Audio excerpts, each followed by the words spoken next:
Cosplay is not consent.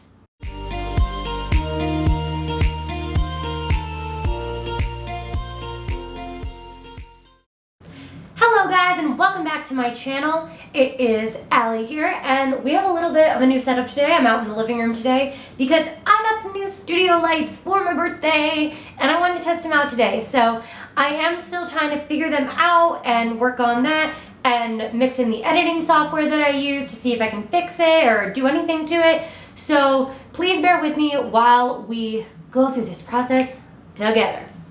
So today I want to do a little bit of an informative video.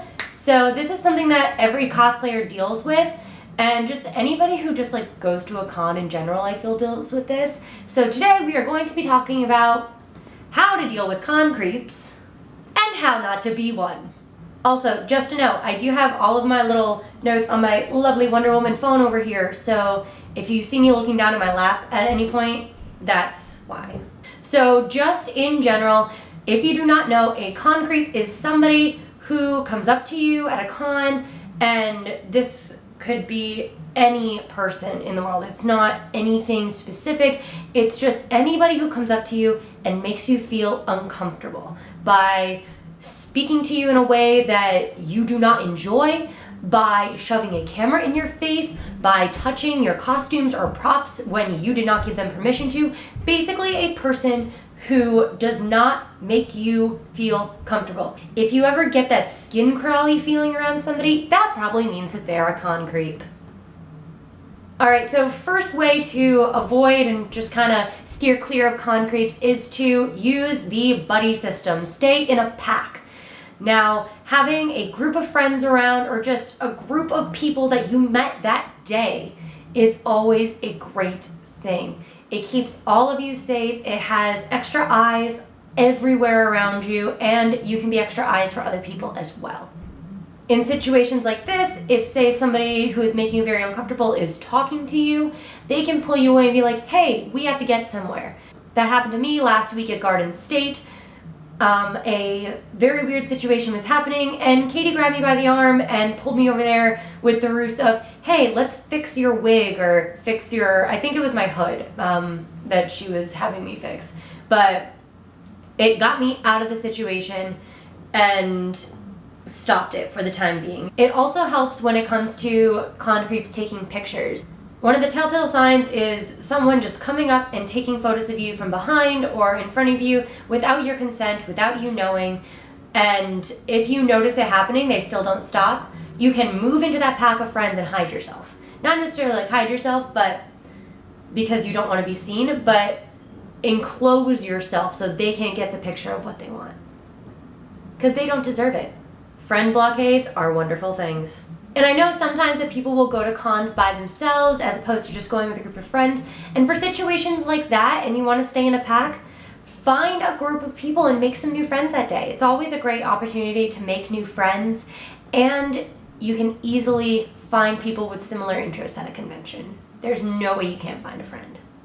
Now, this one may seem kind of basic, but do not use your real name if you do not feel comfortable with it. I know some people do. I personally do not. And I know other people don't either. Now, this is basically for safety. Only tell it to people that you feel truly comfortable with and are doing business with, because obviously, like, if you are doing business with them, they should probably know your real name. But do not give out that information unless absolutely necessary. Same thing with phone numbers and emails. Unless they absolutely need it, do not give it to them. For example, like photographers, you're going to want to give them your email so that you can get your files from them, but you may want to have a specific business email that you can give them for that scenario. Or when it comes to phone numbers, you can do a Google number. So the Google number is basically generated by Google, and you can use that for text, so it's not actually going through your personal phone number. I had a friend who did that. She's an actress, and so she would put the Google number on her resume so she could filter out business calls. And honestly, I thought that was a great idea. So Google numbers are where it's at. And just in general too, when putting information on your business cards, be very careful about it. Have your business email, have that Google number, because people can track you. If you have ever seen an episode of Catfish, you know that they can easily take your phone number and find your address. They can take your email and find your birthday and find like all sorts of things about you. And that's not good. So please be very, very careful who you give that information to. So another one you can do is, I know it sounds kind of dumb, but a fake partner or spouse. If you have a partner, but you're not engaged, you can still do this. If you're married, wear your wedding ring. If you're single, wear it, like wear a wedding ring or wear a ring. I hate how good this works because society should not require me to do this to get people to leave me alone. But honestly, it's a great thing.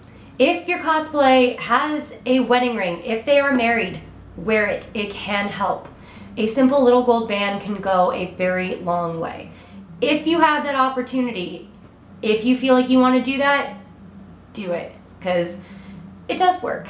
I do not know how well it works for guys, but I know myself as a female identifying individual, it does work for me, so it might work for you guys too. Now the trick is avoiding people when you're stuck somewhere. That's also a problem. So if you're working a booth or you're waiting in line for an autograph and you literally cannot move, that's the worst and it sucks. And basically all you can do is hopefully have a buddy at your station or in line with you, but if not, once again, make new friends if you are in line. I know certainly if you are ever in line and you see me and somebody is bothering you, feel free to come up to me and be like, "Hi friend, remember when we were hanging out?" That is my signal of, okay, something is wrong. Like, and you tell me like you need help, I will have been your best friend for 10 years. Like, I am ready. I am ready to help. But also if you are, say, working a booth, if another customer comes along at the booth you're working, put all of your attention on them. And hopefully, unfortunately it doesn't work all the time, but hopefully the fact that the attention is no longer on them, the creeper will eventually leave. And once again, sometimes that doesn't always work, but when you're stuck somewhere, that's sometimes all you can do. Cosplay is not consent, and if anybody ever gives you way too much trouble at a con by touching you, touching your costume, harassing you, speaking to you in an inappropriate manner, go find con security. They will help you. Sometimes this person will get escorted out of the con. Do not go it alone. Do not think you have to face this by yourself. Go get security. Go get extra help. Whatever you can do. You do not deserve to be treated like this. Okay, now that that's out of the way, the hard part. This is the part of how not to be a con creeper.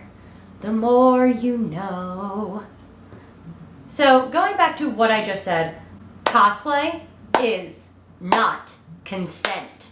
Number 1 con rule. Do not touch someone on their body. Do not touch someone's costume. Do not touch someone's prop without explicit permission from that person.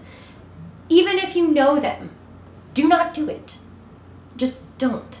And it's even worse when you don't know them. And these people will get freaked out. And you don't want to be responsible for breaking something or ruining somebody's body paint or makeup. Do not do it. Basically, it's like elementary school. Keep your hands to yourself. Also, ask permission before taking any photos. Nothing irks me more than just minding my own business and then having a camera shoved in my face. Yeah, it sucks. And being expected to smile and pose. I will walk away from you. If you do not have my permission to take a photo, then I will walk away. Because that's just weird. Just in general, if you don't know this person, ask permission before doing anything, before touching their costume, before touching them, before taking a photo. Just general human decency and common courtesy, people. Alright guys, so that's today's video. I hope you enjoyed it. I hope this gave you some helpful tips for your next con. And I had a lot of fun making it. As you can see, this is something I'm very passionate about. I'm still new in the cosplay community, but I know that it sucks to deal with people like this, and so I wanted to help you guys out on all of that. Do not forget to give this video a big thumbs up if you learned something new today, and leave a comment down below on how you deal with con creepers at conventions that you go to, or just in life in general. Please subscribe down below if you like this video and want to keep watching more, and follow me on all of my social media links. I have Facebook, Instagram, and I'm now actually on TikTok as well. So you can follow me at Regal Rain Alley on TikTok and follow all of those fun videos as well. I will see you next week, guys, for another fun video. Bye!